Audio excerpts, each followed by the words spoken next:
Magnified be thy name, O Lord my God. Thou art he whom all things worship, and who worshipeth no one, who is the Lord of all things, and is the vassal of none, who knoweth all things, and is known of none. Thou didst wish to make thyself known unto men, therefore thou didst through a word of thy mouth bring creation into being and fashion the universe. There is none other God except thee, the fashioner, the creator, the almighty, the most powerful. I implore thee, by this very word that hath shone forth above the horizon of thy will, to enable me to drink deep of the living waters through which thou hast vivified the hearts of thy chosen ones, and quickened the souls of them that love thee, that I may at all times and under all conditions turn my face wholly towards thee. Thou art the God of power, of glory and bounty. No God is there beside thee, the supreme ruler, the all-glorious, the omniscient. Baha'u'llah.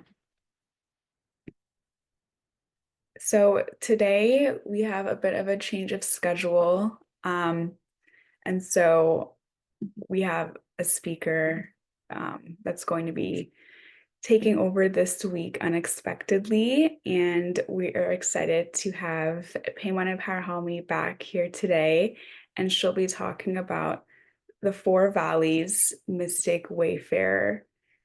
Paymaneh is one of the co-founders of Bahá'í Faith Modern Perspectives. She's an attorney who practices intellectual property litigation at a law firm in San Francisco. She has a JD from Berkeley Law School with a certificate in law and technology, and graduated cum laude from Columbia University with a bachelor's degree in political science and chemistry. Between college and law school, Paymaneh volunteered at the Bahá'í World Centre in Haifa, Israel for 1 year as the administrative assistant of the Department of Security. Currently, she's involved in organizing meaningful spiritual spaces for the youth of San Francisco. Paymaneh hopes to use her skills to follow the Bahá'í exhortation to be anxiously concerned with the needs of the age ye live in, and center your deliberations on exigencies and requirements. And with that, I'll hand it off to Paymaneh. Thank you. Okay, let me go ahead and share my presentation. Okay, so today I'll be talking about the four valleys. Last week, I talked about the seven valleys, which is also by Baha'u'llah. So the four valleys is similar to the seven valleys in the sense that it's kind of taking people on this mystical journey about different like valleys or stages that help them reach the divine. This is actually, though, a separate and distinct work from the seven valleys, but a lot of times they're published together, you know, in the same book or same compilation. Baha'u'llah wrote the four valleys in response to some questions by a Sufi leader. And so therefore he uses similar mystical language that is kind of reminiscent of, you know, Sufism. However, you know, the seven valleys, like I talked about last week, kind of follows the structure of the Conference of the Birds, which is a Sufi poem. The four valleys departs from any established structure. This is more Baha'u'llah's, you know, own musings and own structure that he brings to this exploration of, you know, the soul's journey to the divine. So I didn't mention this last week, but at the end of the seven valleys, towards the end of it, Baha'u'llah states that the heart is endowed with four stages, and he promises to describe them further should a kindred soul be found. So he kind of makes this allusion, makes this promise, and then in the four valleys, he fulfills this promise of explaining these four stages of the heart. So these are kind of four, you can think of them as four different paths to approach the divine, four stages of the heart. These are a bit different because in the seven valleys, Baha'u'llah actually names each of the valleys, you know, valley of search, knowledge, love. However, in the four valleys, he doesn't outwardly name what they are. I mean, he kind of, which we'll go through, he states what, you know, stage they're at, but he doesn't come up with like an actual name for them. So I have summarized them, and others have also summarized them similarly. So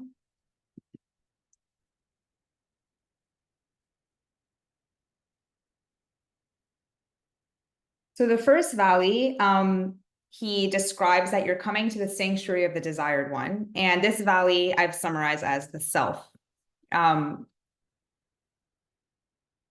says, this plane pertaineth to the self. So this is kind of interesting. If you think of the 7 valleys, the first valley was search. So this is a little bit of a corollary to that, which is, you know, this whole valley is about self-exploration and looking inwards and kind of getting to know yourself and what you're looking for. Baha'u'llah says, the self which is intended, however, is the self of God that pervadeth all his laws.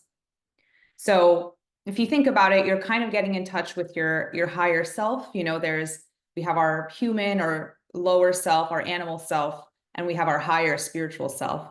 So he's clarifying that what he means by self is kind of getting in touch with our higher nature and our higher identity. He says, in this station, the self is not rejected, but beloved. It is regarded with favor and is not to be shunned. So, you know, you usually, if you remember from the 7 valleys, the final valley was, you know, true poverty and absolute nothingness. So you would think, oh, why would you start with the self or focus on the self? But this is not to be shunned, that, you know, our self is not, you know, equivalent with our ego, right? If you really get in touch with your true higher self, but, you know, as we'll get into, it's not the same thing as your ego. And it's not something to run away from or be afraid of. Baha'u'llah says, one must read the book of one's own self rather than the treatise of some grammarian. Wherefore he hath said, read thy book. There needeth none but thyself to make out an account against thee this day. So he's really encouraging us to get in touch with our own self, not to rely on other people telling us where we need to begin or who we are or what our identity is. He gives a story in this valley of, you know, this wayfarer and a grammarian that had come to this river, and the first person just crosses the river, and the grammarian is so lost in his own thoughts and worries that he's never able to cross the river. So, you know, he's encouraging us not to get bogged down in worries and fears and the standards of other people, and to really, you know, meditate and reflect on our own self and use that as a starting point for our journey. And, you know, a lot of other spiritual traditions, especially Hinduism and Buddhism, talk about these different, you know, stages to get to enlightenment. Like I think I mentioned that last week. You know, you can think of the 4 valleys as kind of this notion of the fourfold path, which some have mentioned in other spiritual traditions. Even philosophers have talked about stages of self-exploration, and the first always starts with getting to know yourself. So I think it's interesting that it does have a lot of kind of corollaries to other traditions and philosophical practices. So after the first valley, which is the valley of the self, you reach the court of the all-praised. And here, Baha'u'llah says, this is the station of the intellect. So some have described this as a station of reason, intellect, you know, in the new translation, which is what I'm working off of. This is the 2019 translation from the Bahá'í World Centre. It's translated as the intellect. So I'm going to go with that. Baha'u'llah says, this is known as the messenger of the realm of the body and the most great pillar. He says that which is intended, however, is the universal divine intellect, whose sovereignty fostereth the growth of all things, and not every vain and feeble mind. So that may be one of the reasons this has been translated as the intellect now, not reason, because he says this is not just human reason. This is this divine wisdom and intellect and knowledge that pervades everything. Baha'u'llah says, in this plane, the traveler meeteth with many a trial and reverse. Now he is lifted up to heaven, now he's cast into the depths. As it hath been said, now thou drawest me to the throne of the realms above. again, thou scorchest me in the fire of hell. So he's talking about how here you kind of go on this roller coaster. You're lifted up and then you're lifted down, and you go through a lot of trials and tribulations as you're trying to attain this knowledge of the divine. You get led astray, you get led on different paths. It's not an easy station to go through. But he says this station is that of the true standard of knowledge and the final end of tests and trials. So this second valley he says is the end of when you're going to have all these tests and trials, but you need to go through this in order to reach the next valley. He says concerning the guidance of wayfarers on this plane, fear ye God, God will teach you. And again, knowledge is a light which God casteth into the heart of whomsoever he willeth. So interestingly, he says, it is not needed in this realm to seek after knowledge. So that would seem to go against the whole point of this valley, which is seeking out knowledge and intellect. But it's actually, if you think about it, it's accessing the knowledge that is already there. There's no need to seek it out. It's more getting rid of the filters and the obstacles that we've created in our own minds. There's nothing to seek after. And I guess this is where the seeker goes through trials and tribulations and thinking they need to seek out something and read and kind of get to know what the true answer is. But at the end of the day, Baha'u'llah says this is letting go of all those obstacles we've created. And it's not seeking out knowledge. It's just letting knowledge come to us. Now, that may seem semantic, like, okay, well, you're obviously going to be reading and exploring ideas. But I think it is a shift in attitude. Instead of seeking and yearning and trying to find the one right answer, it's more kind of having an attitude of submission and opening up and allowing yourself to receive and understand the knowledge that's already existing in the universe. So then the next third valley, he says this is the abode of the lodestone of hearts. So I summarize this as love, and others have summarized it that way too. Baha'u'llah actually starts out by saying, I am powerless to describe this station or to depict it in words. So it's interesting because the other two valleys, he was able to describe it. And he of course goes through this valley, but this one actually has the shortest is the shortest valley in the seven valleys. So he says he's not able to really explain or capture what this is, but he says, this plane demandeth pure love and unalloyed affection. So he kind of describes this valley as being just totally wrapped up in love for the divine and kind of causing it to make you almost act like a madman, like just be totally focused on this enrapturing love. He says, in this station, neither the reign of the intellect is sufficient, nor the rule of self. Thus, one of the prophets of God asked, O my Lord, how shall I reach thee? And the answer came, leave thyself behind and then approach me. So while we did need the valley of self, and while he said that's not something to be shunned, here he's saying we need to surpass both the self and the intellect to be able to access this love. We have to leave ourselves behind. He says, the dwellers of this abode know not the destination, yet they spur on their chargers. They see not in the beloved, but his very self. They find all words of sense to be meaningless, and senseless words to be full of meaning. They cannot distinguish head from foot, or one limb from another. To them, the mirage is water itself, and departure is the mystery of return. So he's using examples here saying, you see sense to be meaningless, you see meaninglessness to be sense, you see water to be the mirage and vice versa. Again, you're totally devoid of all rationality or knowledge, and you're just totally wrapped up in this all-encompassing love for the divine. But like I said, he says he cannot really describe what this valley feels like or what it's like, with words or images or anything of that nature, but it's something that has to be experienced for each person. So finally, like I said, these are only 4 valleys. The final valley is the beauty of the beloved, which he says, this station is the throne of the inmost heart and the secret of divine guidance.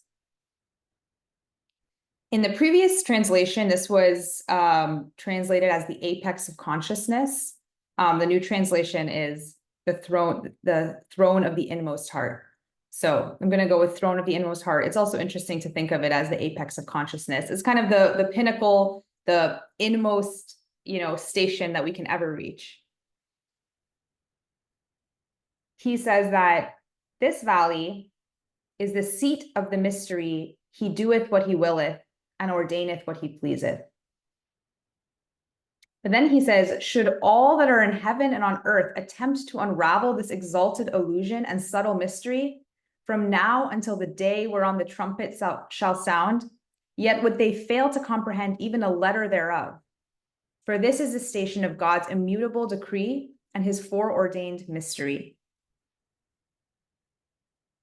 So he's saying this station is, basically the essence of the notion that God does whatever he pleaseth, and that there's this unexplainable, mysterious, kind of foreordained divine will that exists in the universe that we can never understand. But this station is, accessing and living in that state of consciousness of this divine vast will that exists. He then goes on to say, when asked regarding this matter, he made reply, it is a bottomless sea that none shall ever fathom. And when the question was repeated, he answered, it is the blackest of nights through which none can find his way. So again, it's a bottomless sea that none shall ever fathom. And it's the blackest of nights through which none can find his way. So in that sense, it's kind of pointless that I'm even talking about this right now, because it's something that none of us can ever understand. But I'm just summarizing what's in here for us to all later go and ponder and reflect and read it and try to see what it means for ourselves. But he does tell us how to reach this station, although he's not able to describe it to us. He does tell us how to reach it. And he says, the wayfarer who journeyeth unto God, who treadeth the snow-white path and turneth towards the crimson pillar, will never reach his heavenly home, unless his hands are empty of such worldly things as are cherished by men. So again, I personally don't think this is literally getting rid of all your personal belongings just based on all the other writings of Baha'u'llah, but I think this is a metaphor to say that we have to become totally detached from all material things. And he actually doesn't say material, he says worldly things as are cherished by men. Again, this could be status, this could be accomplishments, this could be, power, a certain title. It's not necessarily actual material things, but it's everything that this world values and places worth on. We have to detach ourselves if we are to reach the station. He also describes this as the realm of pure awareness and utter self-effacement. So it's interesting. In order to be truly and purely aware of all that is, we have to totally efface ourselves. He says, not even love can find a way to this plane, nor doth affection have a place therein. Wherefore it is said, love is a veil betwixt the lover and the beloved. Here, love becometh but an obstructing veil, and aught save the friend but a curtain. So it's interesting because we needed to go through the valley of love. However, here, love becomes an obstacle. Because love is a separation. If you think of it, if you love someone, you are implying that you are separate from that person. I love you. I'm doing something. I'm feeling an emotion towards someone else, right? So you're separating yourself and you're creating an otherness. But here, he says that there is no love on this plane. It's you're totally even transcending that idea and notion of love.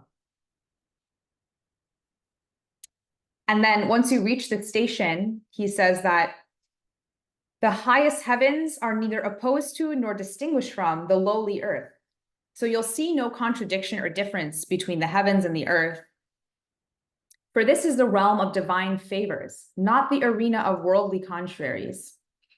Albeit at every moment a new condition be displayed, yet that condition is ever the same.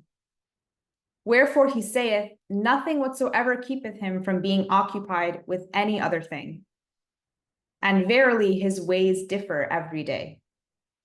So to break this down, or to make it, in more understandable English, he's saying that there is no distinction. Here, you don't see things as different. You don't see dichotomies. You don't see the separation and difference that you usually see or have characterized in this world. You see everything as the same. You come to understand that everything is part of this vast oneness. There is no difference. So this is kind of the plane of rising beyond the distinctions that humans place on things. So, he's saying if you see a new condition, you see a new thing every day, it's all one and the same. There is no difference. He says, astonishment here is highly prized, and utter poverty greatly cherished. So again, this does have some similarities to the seven valleys, because he's saying astonishment is highly prized. If you remember, one of the valleys was the valley of wonderment. It's where you just have this overwhelming awe and gratitude and awareness of how small you are compared to the universe. So here again, astonishment is highly prized. You're just astonished and bewildered and amazed at creation and the universe. And again, then he says, utter poverty is greatly cherished. If you remember, the last valley in the seven valleys was true poverty. So here again, utter poverty is greatly cherished. It's the total poverty of self. There's no self. There's complete self-effacement. There's no difference. And interestingly, then he ends this valley by saying that, because he goes through a few different traditions or sayings from different religions, and he says that these are all culminated in this last valley. All these different prophecies and amazing states of enlightenment that have been described are basically this fourth valley he's talking about. But then he says that whatever high proofs and wondrous illusions are recounted herein concern but a single letter and a single point. For such is God's method, and no change canst thou find in his mode of dealing. So he's saying all these different illusions and traditions are one and the same. They're not only one and the same, they're like a single letter. They're like a single point. Because he says this is the way of God's operation and dealing. Everything is one. So it's kind of also reflective of what this valley is, which is you're seeing everything as being one. So there is no difference between these different illusions and different traditions that talk about 4 ways to reach enlightenment, or 7 ways, or the eightfold path, or, you have to do certain steps, or there's, different rituals you have to go through. All of this is just trying to come to and access one single point of truth. And, then when you find that everything is one and the same, this obviously engenders a deep sense of humility, and you realize the complete interconnectedness of everything. Eventually reaching this state is really what helps you have that true compassion and understanding for everyone else, because you realize that there is no difference between people.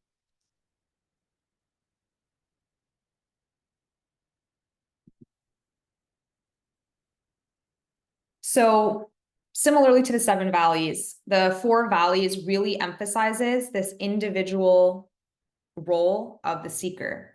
He doesn't talk about relying on religious leaders, advisors, elders. He actually tells us not to do that, right? So that is a stark departure from a lot of different religions and traditions, which tell us that we have to, seek the guidance of a pope or a pastor or a cleric or a mullah. here he's telling us not to do that, to get rid of all of that learning as well as the learning we think we have in our head, and to truly embark on an individual path towards God. Because it's really this agency and the desire that sets us up on this path, right? If you don't have that true yearning and true longing, and the whole path really is about getting rid of our biases and the obstacles we place on ourselves. So without having that individual desire and spark to engage in this journey, it's not going to lead you to your goal, because it's going to be, again, influenced by external things. So to me, the 4 valleys kind of go beyond the 7 valleys in the sense that they describe the different planes of the heart, right? The 7 valleys were about the journey of search. When you're even searching and you're on the path, you're trying to reach the station of the heart. And then at the end of the 7 valleys, again, Baha'u'llah says he will describe those 4 stations of the heart if someone's interested, and someone was interested. And so then he described these 4 different stations of the heart. Again, they all culminate really in self-effacement, transcending ego and material desires and attachments. And they culminate in a state in which the seeker finds no distinction or difference in any of creation. So thank you for that. This was unexpected, but I'm glad we got to continue our conversation from last week and talk about the 4 valleys. I feel like it's not talked about as much as the 7 valleys. So I enjoyed putting this together. And now we have time for some questions. Thank you for your great talk, Paymaneh. And so now it's the Q&A portion. So if you have any questions, please write them in the chat and I will read them aloud in the order received. So it looks like we have first question. What does it mean to get to know yourself? What exactly should we get to know, and how do we achieve this state of knowing ourselves? Well, I definitely don't have the answer to that, but I know that that's our first mission, is to get to know ourselves. Again, Baha'u'llah says this is not the self that's commonly talked about, in society. This is the divine self. It's the higher self. So how do we get to know ourselves? I mean, I think the first thing is meditation and reflection. I think it's taking time to pause. Most of us, including myself, don't even have a second to breathe and to have space with our own thoughts and our own mind. We're constantly filling it with external stimuli and distractions. And so I think really taking time to pause, to reflect, to get to know our higher self. And I think, I do think that using guidance and divine words of different traditions, including the Baha'i faith, is helpful to kind of set you in the right path of reflection. So you can, read a passage and then take, time to just reflect. I mean, honestly, that seems obvious, but I actually don't think we do that enough. We usually read it and then we're like, wow, that's great. Okay. And then we put it away, right? Like reading a single sentence and reflecting and meditating in silence on that is extremely important. So I think that's the first step. All right. The next question says, how do you know when you've properly mastered a valley? I think that if you think you've mastered a valley, that's probably a sign you have not mastered the valley, right? Because you think it's something that you've accomplished. It's like something with your ego happening, right? I think that obviously the valleys are real, but they're in a sense also a metaphor. So I think, accomplishing a valley, it's more of like a state of being that you're in. And I think it's continually a process we have to be on. I don't think you ever achieve it and then that's it, right? There's also a lot of idea in the Baha'i writings of the fact that you're always on a path. So if you're not progressing and moving forward, you're moving back. You're never just stagnant. You see that with the physical self. Like if you're not exercising and eating right, you usually don't just stay at the same place. You're kind of regressing, right? Or even with certain knowledge you learn in school, if you're learning it and then you just don't access it for years, you forget it. So I think it's a journey that you have to continually be on. It's something you can't just think you've achieved and then move on, right? It's something you need to constantly be aware of and trying to become better and better. Okay, the next question says, how is prayer different than meditation and getting to know yourself?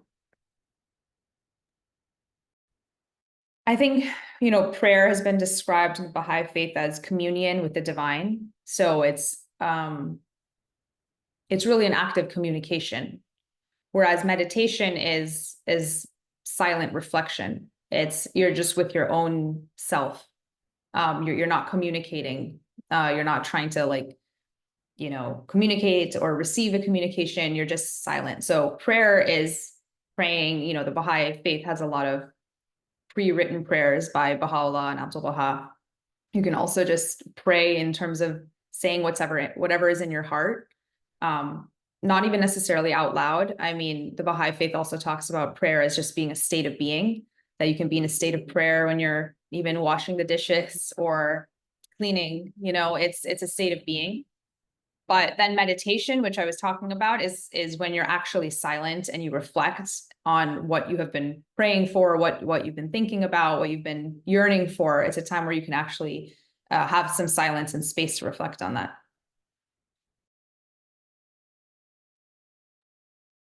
All right.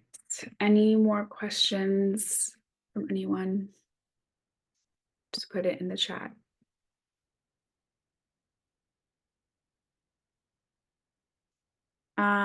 You have a question that says, I remember reading there's no visible end to the valleys and that we can go through them in a single breath. Can you talk more about this, please?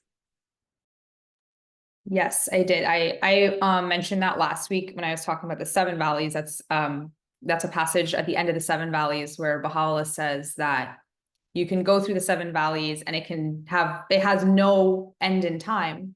Yet at the same time, you can go through it in seven steps or seven breaths or even in a single breath. So it's interesting because it's a duality of the fact that it could never end. It actually will never end. It's a process that's continually progressing in both this world and all the next worlds.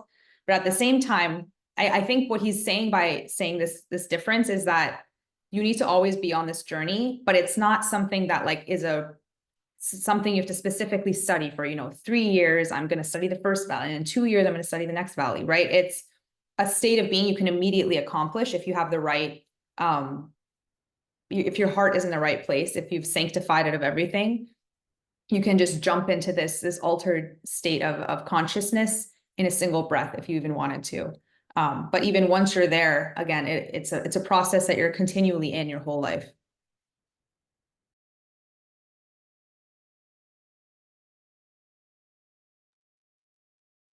All right. I'm just going to see if there's any more questions.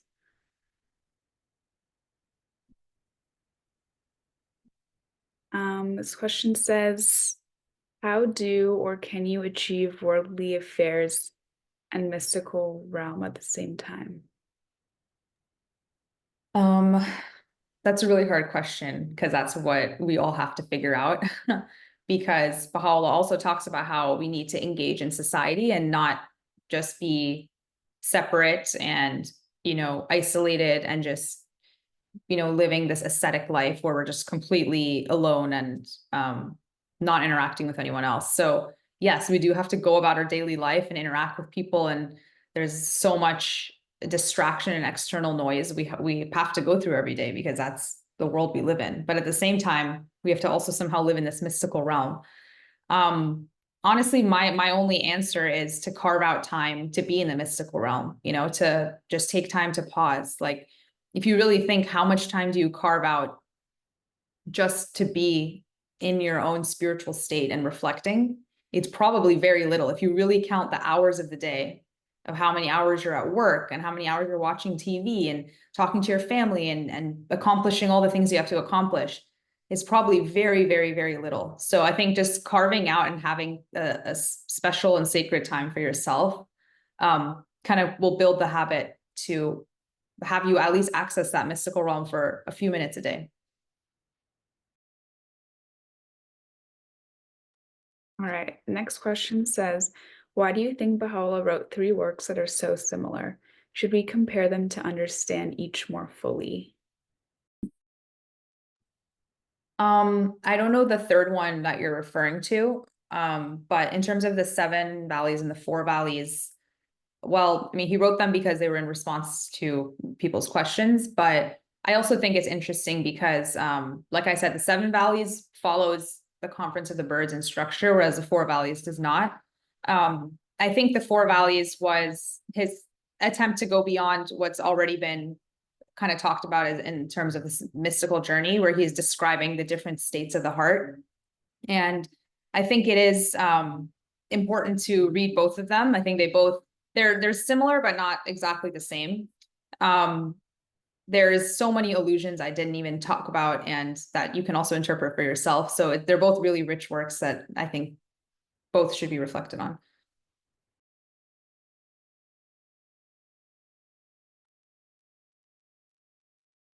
Okay.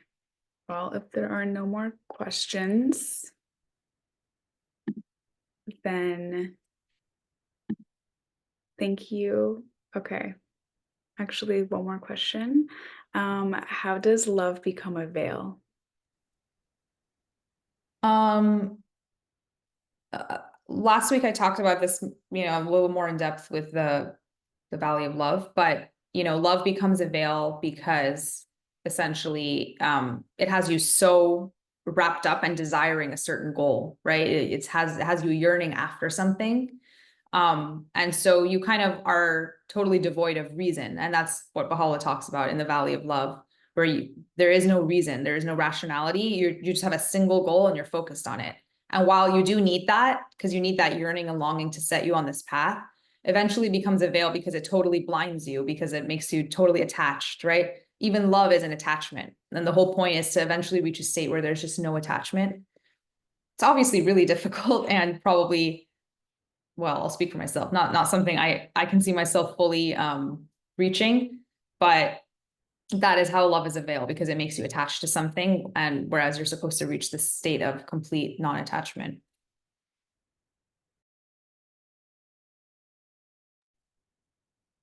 Okay. Well, thank you again for your talk.